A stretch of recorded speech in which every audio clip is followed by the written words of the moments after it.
Hello and welcome to ET Now, Startup Central, India's first and only daily show dedicated to startups and entrepreneurship. I'm Krishna Kumar coming to you live from ET Now's Mumbai studios. We have a power-packed show lined up for you over the next 20 minutes. But first up, I check on all that making headlines over here at ET Now Startup Central. Giving a booster shot to startups, the cabinet approves the establishment of a 10,000 crore rupee fund of funds for startups at Small Industries Development Bank of India. The fund will contribute to various alternative investment funds registered with SEBI, which would extend then funding support to startups. A day after Nikesh Arora announced his exit from Softbank, CEO Masayoshi Son says he was planning on handing over the reins of Softbank on his 60th birthday. Speaking at the company's AGM, Son paints an optimistic picture of his India investments. That he's a veteran in the world of ad filmmaking is known to one and all, but did you know that Prahlad Kakkar is now busy creating entrepreneurs through his own school? A candid chat coming up on the show. The government has allowed 100% FDI in food retailing, including for e-commerce companies. The only condition being that the food products have to be manufactured and produced here in India. We decode the impact with the founder of a hyperlocal delivery startup Grofers, Saurabh Kumar, who joins us on the show.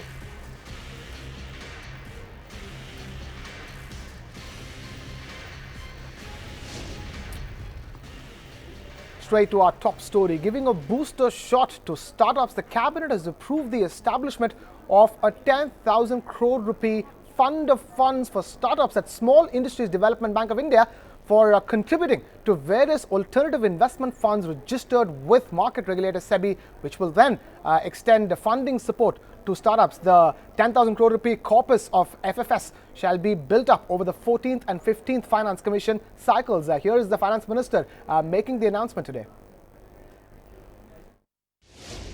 आज एक post facto approval था जो 10,000 करोड़ का fund of funds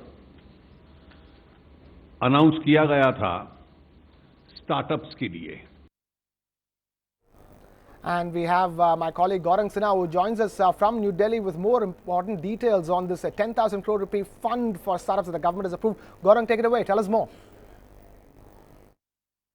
Well, yes, the Indian government certainly looking to get on board with the India startup story, essentially creating this FFS or Fund of Funds for Startup, which it has of course created under the SIDBI or the Small Industries Development Bank of India. Now essentially this fund, of course, when it's at full functioning, will have a corpus of 10,000 crore rupees. It's already gotten a corpus of about 1,100 crore rupees from the budgets of 2015 and 2016. And essentially what this major fund will do is to invest in other alternate investment funds. Now what the government statement also says that the government will look to invest in funds which are looking to make investments in all stages of startups, be it the seed stage, the early cycle or the mid cycle, and certainly something which the Indian government is very bullish on. Of course, the government also estimating that at peak capacity it could look at several fold returns, close to catalyzing close to 60,000 crore rupees of investments in startups through the equity route, and more than double that through the debt route as well. So certainly the government very bullish on this. It's been of course some time coming. The announcement of this fund of funds was of course first made back in July 2014, but finally the fund materializing with and starting out with an initial corpus of 1,100 crore rupees. Back to you. Thank you, Gaurang, for that update. Moving on here on the show, a day after Nikesh Arora announced his exit from Softbank, CEO Masayoshi Son has said that he was planning on handing over the reins of Softbank on his 60th birthday. Keep in mind, Son has just about turned 59. Son has now, however, decided to extend his term as CEO, obviously for a 3 to 5 year period. That's what the reports say. Now, speaking at the company's annual general meeting, Masayoshi Son has painted an optimistic picture of the company's India investments. Take a look. At the birthday party of 60, I wanted to say from tomorrow, Nikesh will be the successor. He will be the CEO. So the birthday party over dinner, I wanted to toast in transit to Nikesh. So that was my serious thought and original plan. Now that we are entering into singularity, there are still things that I want to do. I want to keep working as CEO. So that's the kind of thinking. That is why I said sorry to Nikesh. And we had a discussion and came to the conclusion of the announcement. Nikesh is actually, I made a lot of trouble to him, and I feel so sorry for him. So some people may say that he's taking too expensive compensation. But think about this. It could be a little bit long, this story, but he could say Google. There are chairman and 2 founders in Google, and he was number 4 from the title-wise, but he was the actual executor, and he was the highest receiving highest compensation amongst the employee or the structures of Google. So if he stays, he could receive so much high compensation. He didn't have to risk himself to come to SoftBank. Under such a circumstance, he still agreed and came to SoftBank and taking his risk. And because of my selfish reason, because I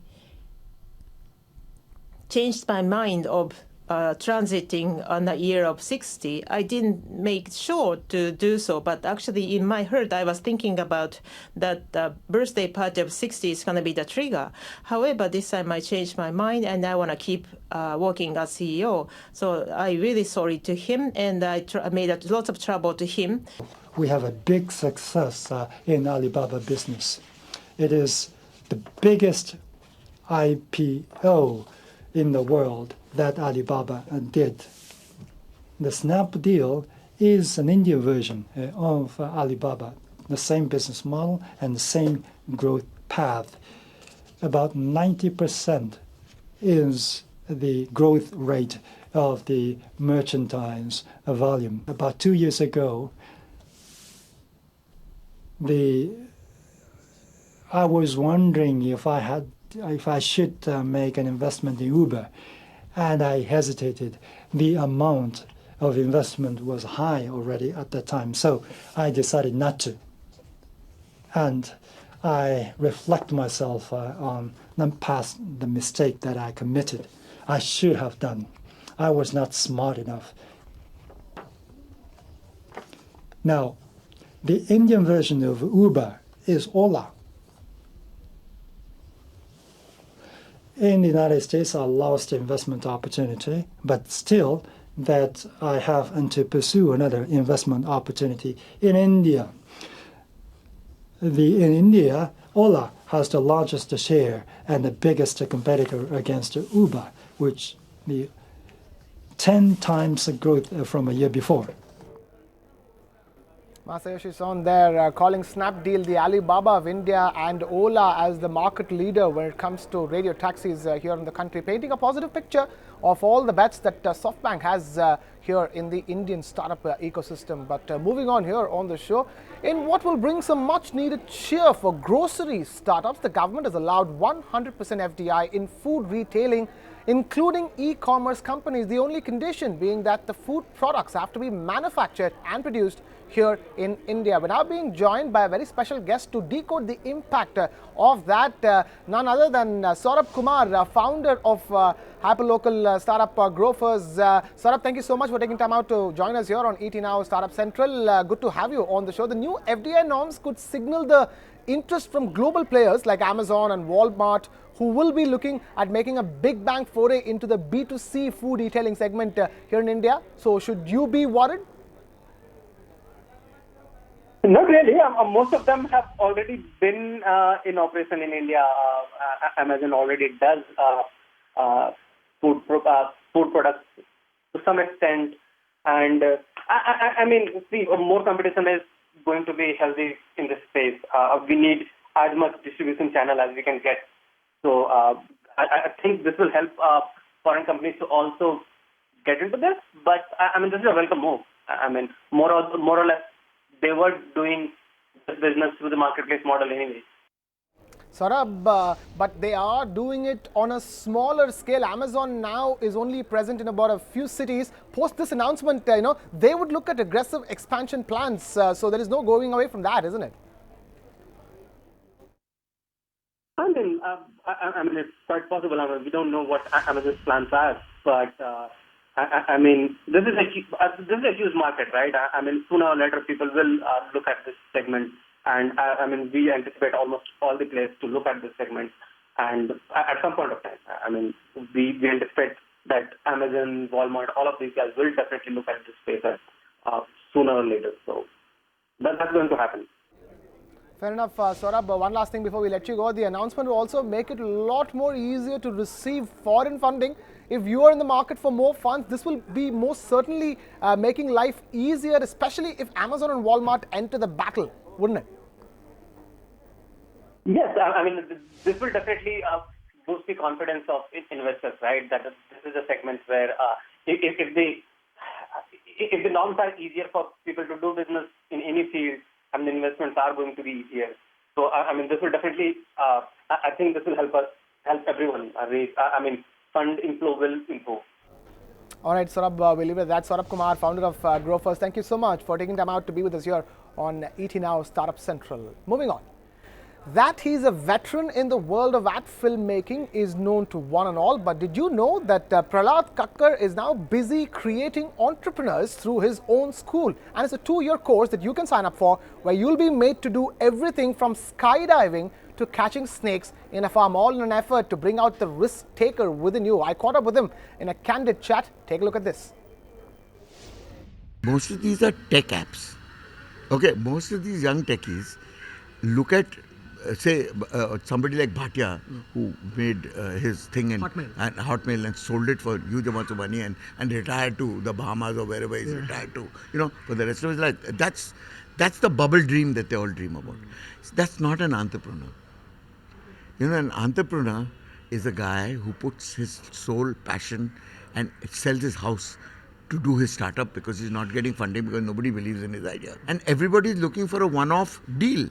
1 out of 1,000 get a one-off. 999 people flop it on the way. That's not entrepreneurship. Because anybody who wants to sell his company, lock, stock and barrel to the highest bidder, is not an entrepreneur. So you would say that we are talking about this at a time when the biggest tech deal of 2016 has happened, where Microsoft has bought out LinkedIn, another startup which got listed and then eventually got bought up, giving rise to talks like the fact that social is the way to go for big tech companies, and big tech companies will snap up. So you're saying that LinkedIn will be that 1 out of the 1,000, and the rest of the 999 will have to find a way to drive their business forward. No, they will not find a way to drive a business forward because the bubble will burst, and it's bursting, and the funding will dry up. So where are they going to get the funding from? And even if the Indian government is willing to fund them, I mean, they're not stupid. How come Indian banks don't fund startups? Only international funds actually fund startups. Getting back to your school for entrepreneurship, there is a lot of corporate heavyweights participation as part of your school, and also which means that people who complete the entrepreneurship course will also get to pitch to some of the biggest names in startup world in India, including the likes of Mahesh Murthy, so to speak. Talk to us about that. Entrepreneurs joining your school, will have the benefit of, some of the people who have made it in the world of entrepreneurship.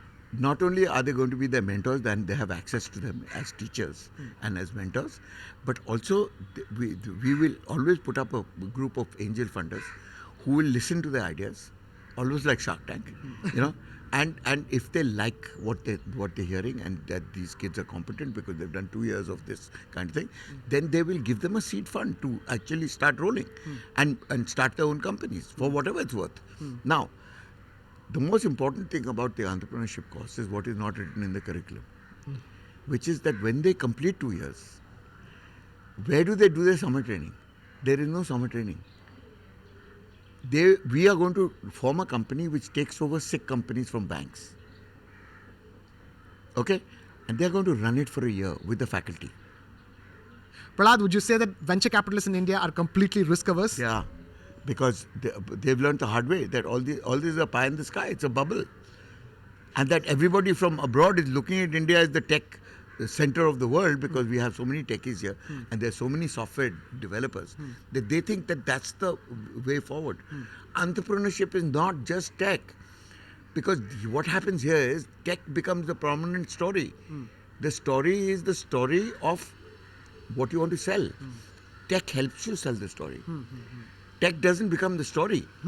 But is it still going to be an art film office, so to speak? Is it Prahlad Kakkar's art film office genesis, which is continuing to be the way it is, or is it in terms of now that is going to be? I don't understand. Is it going to be Prahlad Kakkar School of Entrepreneurship? Talk to us about that. All our individuals are taught that every one of them is a brand, and they must understand the value of that brand and what value they bring to the table, because a brand is only calculated by the value that it brings. That's it. Yeah. So it's not about the valuation of the startup or the idea that you've managed to secure funding for. It's also your own valuation, what you are capable of. That's going to be very important in defining the kind of entrepreneur that you're going to be. And the kind of people that we've created. And all the people who are now coming back and saying, okay, it's payback time. We're going to give you 1 month of our lives and teach these kids as to what the business of reality is, what is entrepreneurship, what is risk. And anyway, you're going to make them jump out of planes, handle snakes, ride horses, go scuba diving with sharks. So for all of you aspiring entrepreneurs watching, you know where to head eventually if you want to get your dose of training as far as entrepreneurship itself is concerned. On that note, it's time now for our special segment, Number of the Day. And the number of the day as far as the ET Now Startup Central is concerned is 20. That is the number of satellites launched by ISRO today. Keep in mind that 20 of them, it is the highest ever for ISRO in itself, and gives a peek into the lucrative commercial space market, which Indian Space Research Organization is tapped. Keep in mind, ISRO is known for its frugal innovation. It has done it at a fraction of a cost that other countries like US and Russia take. But however, Russia did just do 37 in one shot in 2014. India is up to 20, but it gives you an idea of the kind of potential that exists as far as India is concerned to tap into the lucrative commercial space market. And this particular satellite, it has everybody from companies in USA and Germany, and even a Google-owned company for whom this launch has been taken place. So a proud moment as far as India is concerned, and a sneak peek into the potential that we possess.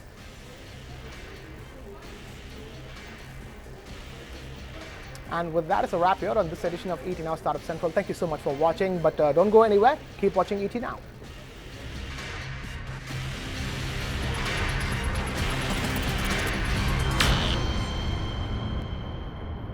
Find us on Facebook at facebook.com/ETNow, and don't forget to click the like button. You can also follow us on Twitter at ETNowLive. To stay updated with all our programming, hit the subscribe button on our YouTube channel by logging on to youtube.com/user/ETNow.